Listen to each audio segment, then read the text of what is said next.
I'm here in Cortland, New York, in a average parking lot with a bunch of franchises all around. Why would I care about franchises? Because one of the reasons why there are so many franchises is that average people aren't able to have businesses. And we're stuck not only opening franchises, but working in franchises, often owned by people who aren't even in the local town. How can we change that? Even worse, you come off a highway and that's all you see. And that's the only part of a town. We've got to make it to where average people can have their own businesses, average people can be successful in this state. One of the things that's hurting us is taxes. The left and the right will say, well, cut a tax or reduce a tax. I want to eliminate taxes. How can we do that? Two of them. One, school tax. Two, the income tax.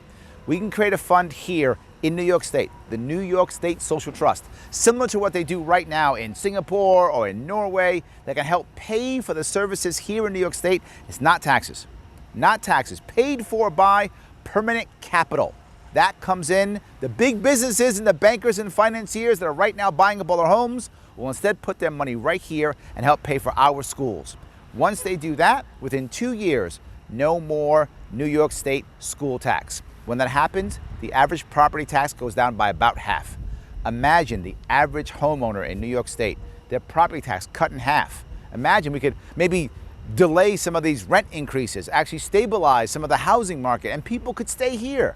The elderly could actually retire here and spend their pensions here in New York State. But I'll go one step further. We do this right, that's in 2 years. In 4 years, we eliminate the state income tax. Every single New Yorker who's working gets a raise immediately without one employer spending one extra dime. More money in our pockets, more opportunities.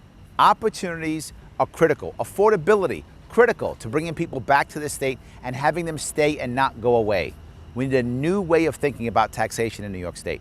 We need a new way of worrying about our businesses and our homeowners. We need a new New York.